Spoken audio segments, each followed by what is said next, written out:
પાસે હમણાં આવ્યા હતા એક મા બાપ, 10 વર્ષનો છોકરો એનો. મને કે આ છોકરાથી અમે હવે કંટાળી ગયા છે, એમ થાય છે કે આત્મઘાત કરી લે. એટલા તોફાન કરે, એટલા ખોટા માર્ગે જાય, પાપ કરે. શિક્ષકને જેલમાં પુરાવ્યા કે આ મારા છોકરા લ્યો હાલો, શિક્ષકને જેલમાં પુરાવ્યા.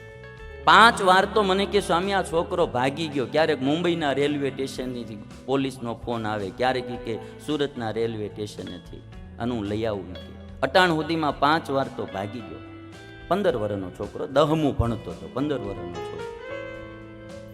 મેં એને પછી છોકરાને કીધું, મેં કીધું મા બાપને આપણે રાજી ન કરી શકીએ તો કાંઈ નહીં, પણ આપણે લઈને મા બાપ દુઃખી થાય ને એના આંખના આહુડા પડે, આવું તારે તું અટાણમાંથી આવું કરીશ તો મોટો થઈને શું કરીશ? પછી 2-3 દી કથા સાંભળવા એ છોકરો આવ્યો. એક દી મારી પાસે આવ્યો, મને કે મારે મોળા મિત્રનો સંગ થઈ ગયો ને એમાં આવું બધું બહુ થઈ ગયું. પછી રોતો તો એ મને એમ થાય કે હું આટલી ઉંમરે આ કરું. એટલે આ બધી આ જે પિંજરા છે ને ભાઈ, જ્યાં સુધી આપણે અનુભવાના ન હોય ત્યાં સુધી વાંધો ન હોય, પણ આપણે બધા પિંજરાના પક્ષી છે અને વેદના કોઈને કહેવાય એવી નથી.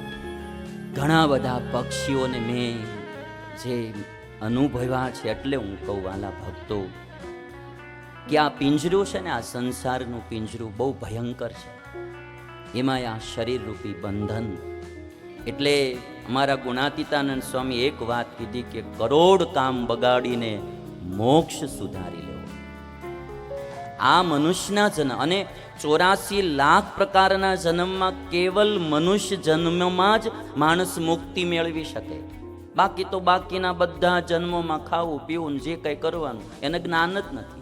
ગધેડાને બિચારાને કથા સાંભળવી ક્યાં જાય?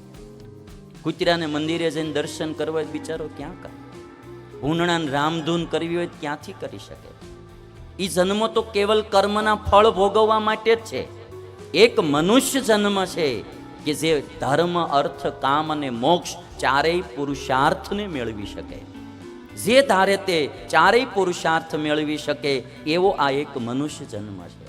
આ જન્મને ગુમાવવો નહીં, આને પાપ કરવામાં બગાડવો નહીં, આને વ્યસનોમાં બગાડવો નહીં, આને ગામની નિંદા ટીકા કરવામાં વેડફવો નહીં, આને ખોટે માર્ગે વેડફવો નહીં, ભોગમાં ને નકરા જ્યાં ત્યાં રખડવામાં.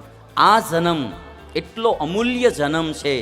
ભાગવતમાં એમ લખ્યું કે દેવતાઓ પણ ભરતખંડમાં મનુષ્યનો જન્મ ઈચ્છે છે. ભારત દેશ એમાં આપણને જન્મ મળ્યો, મોડું કામ ન કરો. બેનો ભાઈઓ બધા આજથી એક નિયમ લઈ લેજો, પાપ તો કોઈ દી નહીં.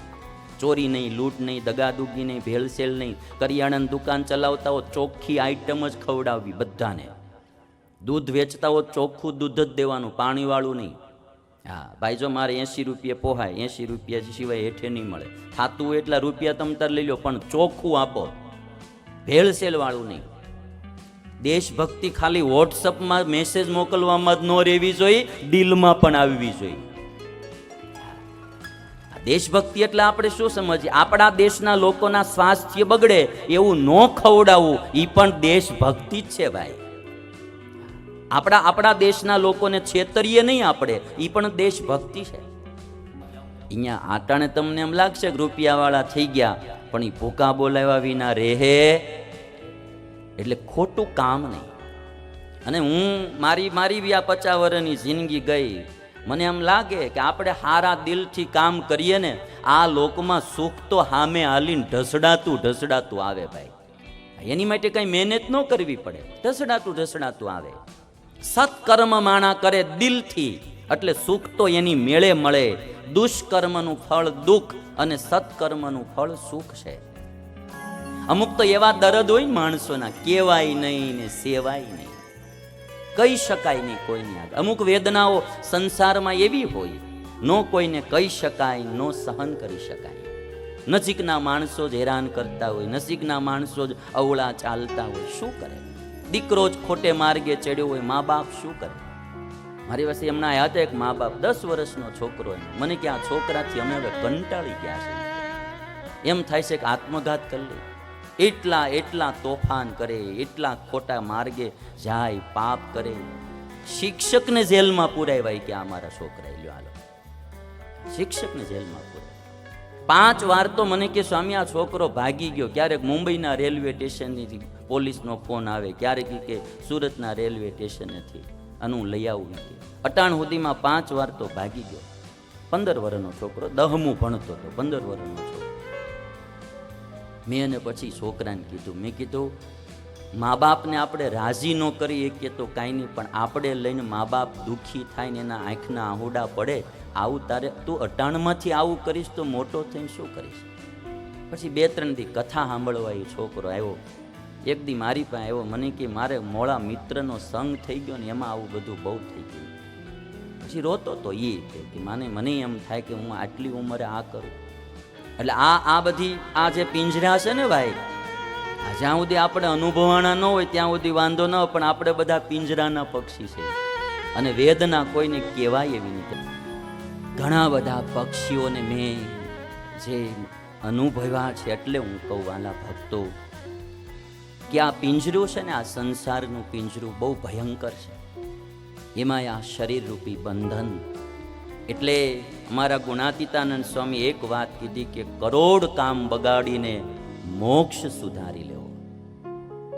આ મનુષ્યના જન્મ અને 84 લાખ પ્રકારના જન્મમાં કેવલ મનુષ્ય જન્મમાં જ માણસ મુક્તિ મેળવી શકે. બાકી તો બાકીના બધા જન્મોમાં ખાવું પીવું જે કંઈ કરવાનું એને જ્ઞાન જ નથી. ગધેડાને બિચારાને કથા સાંભળવી ક્યાં જાય? કૂતરાને મંદિરે જઈને દર્શન કરવા બિચારો ક્યાં કરે? ભૂંડણાને રામધૂન કરવી હોય ક્યાંથી કરી શકે? એ જન્મો તો કેવલ કર્મના ફળ ભોગવવા માટે જ છે. એક મનુષ્ય જન્મ છે કે જે ધર્મ, અર્થ, કામ અને મોક્ષ ચારેય પુરુષાર્થને મેળવી શકે. જે ધારે તે ચારેય પુરુષાર્થ મેળવી શકે એવો આ એક મનુષ્ય જન્મ છે. આ જન્મને ગુમાવવો નહીં, આને પાપ કરવામાં બગાડવો નહીં, આને વ્યસનોમાં બગાડવો નહીં, આને ગામની નિંદા ટીકા કરવામાં વેડફવો નહીં, આને ખોટે માર્ગે વેડફવો નહીં, ભોગમાં ને નકરા જ્યાં ત્યાં રખડવામાં. આ જન્મ એટલો અમૂલ્ય જન્મ છે. ભાગવતમાં એમ લખ્યું કે દેવતાઓ પણ ભરતખંડમાં મનુષ્યનો જન્મ ઈચ્છે છે. ભારત દેશ એમાં આપણને જન્મ મળ્યો, મોડું કામ ન કરવું. બેનો ભાઈઓ બધા આજથી એક નિયમ લઈ લેજો, પાપ તો કોઈ દી નહીં. ચોરી નહીં, લૂંટ નહીં, દગાદુગી નહીં, ભેળસેળ નહીં. કરિયાણાની દુકાન ચલાવતા હો ચોખ્ખી આઈટમ જ ખવડાવવી બધાને. દૂધ વેચતા હો ચોખ્ખું દૂધ જ દેવાનું, પાણીવાળું નહીં. હા ભાઈ, જો મારે 80 રૂપિયા પોહાય, 80 રૂપિયા સિવાય હેઠે નહીં મળે. થાતું હોય એટલા રૂપિયા તમે તાર લઈ લો, પણ ચોખ્ખું આપો, ભેળસેળ વાળું નહીં. દેશભક્તિ ખાલી વોટ્સઅપમાં મેસેજ મોકલવામાં જ ન રહેવી જોઈએ, ડીલમાં પણ આવવી જોઈએ. દેશભક્તિ એટલે આપણે શું સમજીએ? આપણા દેશના લોકોના સ્વાસ્થ્ય બગડે એવું ન ખવડાવવું, એ પણ દેશભક્તિ જ છે ભાઈ. આપણા દેશના લોકોને છેતરીએ નહીં આપણે, એ પણ દેશભક્તિ છે. અહીંયા આટાણે તમને એમ લાગશે કે રૂપિયાવાળા થઈ ગયા, પણ એ ભૂકા બોલાવ્યા વિના રહે એટલે ખોટું કામ નહીં. અને હું મારી 50 વર્ષની જિંદગી ગઈ, મને એમ લાગે કે આપણે હારા દિલથી કામ કરીએ ને, આ લોકમાં સુખ તો હામે હાલીને ઢસડાતું આવે ભાઈ. એની માટે કઈ મહેનત ન કરવી પડે, ઢસડાતું આવે. સત્કર્મ માણા કરે દિલથી એટલે સુખ તો એની મેળે મળે.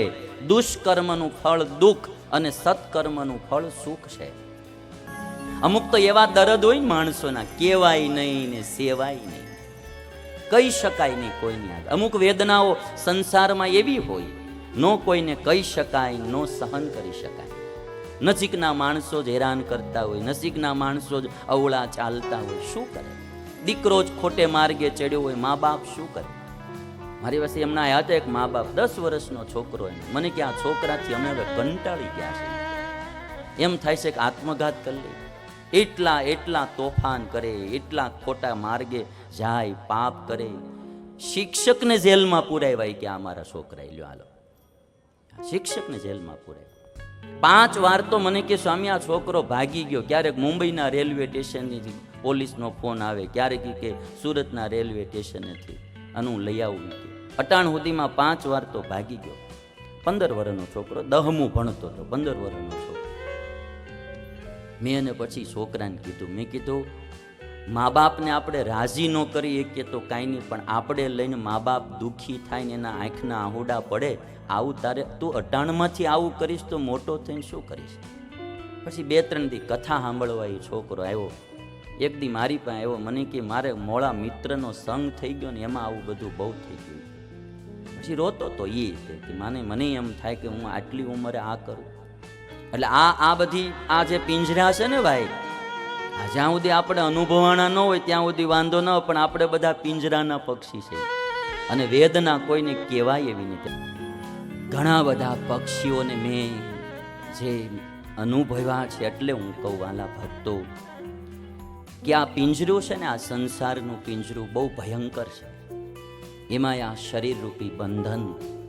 એટલે અમારા ગુણાતીતાનંદ સ્વામી એક વાત કીધી કે કરોડ કામ બગાડીને મોક્ષ સુધારી લો. આ મનુષ્યના જન્મ અને 84 લાખ પ્રકારના જન્મમાં કેવલ મનુષ્ય જન્મમાં જ માણસ મુક્તિ મેળવી શકે. બાકી તો બાકીના બધા જન્મોમાં ખાવું પીવું જે કંઈ કરવાનું એને જ્ઞાન જ નથી. ગધેડાને બિચારાને કથા સાંભળવી ક્યાં જાય? કૂતરાને મંદિરે જઈને દર્શન કરવા બિચારો ક્યાં કરે? ભૂંડણાને રામધૂન કરવી હોય ક્યાંથી કરી શકે? એ જન્મ તો કેવલ કર્મના ફળ ભોગવવા માટે જ છે. એક મનુષ્ય જન્મ છે કે જે ધર્મ, અર્થ, કામ અને મોક્ષ ચારેય પુરુષાર્થને મેળવી શકે. જે ધારે તે ચારેય પુરુષાર્થ મેળવી શકે એવો આ એક મનુષ્ય જન્મ છે. આ જન્મને ગુમાવવો નહીં, આને પાપ કરવામાં બગાડવો નહીં, આને વ્યસનોમાં બગાડવો નહીં, આને ગામની નિંદા ટીકા કરવામાં વેડફવો નહીં, આને ખોટે માર્ગે વેડફવો નહીં, ભોગમાં ને નકરા જ્યાં ત્યાં રખડવામાં. આ જન્મ એટલો અમૂલ્ય જન્મ છે. ભાગવતમાં એમ લખ્યું કે દેવતાઓ પણ ભરતખંડમાં મનુષ્યનો જન્મ ઈચ્છે છે. ભારત દેશ એમાં આપણને જન્મ મળ્યો, મોડું કામ ન કરે. બેનો ભાઈઓ બધા આજથી એક નિયમ લઈ લેજો, પાપ તો કોઈ દી નહીં. ચોરી નહીં, લૂંટ નહીં, દગાદુગી નહીં, ભેળસેળ નહીં. કરિયાણાની દુકાન ચલાવતા હો ચોખ્ખી આઈટમ જ ખવડાવવી બધાને. દૂધ વેચતા હો ચોખ્ખું દૂધ જ દેવાનું, પાણીવાળું નહીં.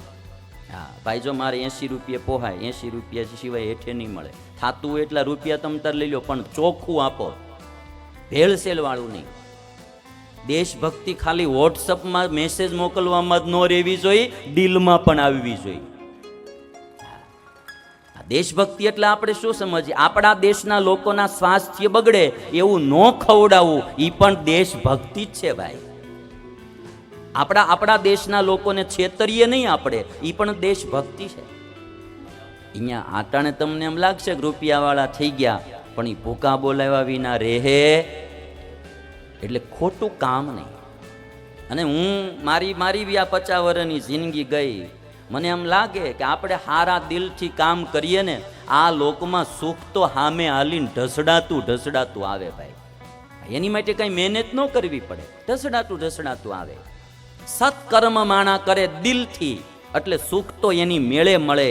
દુષ્કર્મનું ફળ દુઃખ અને સત્કર્મનું ફળ સુખ છે.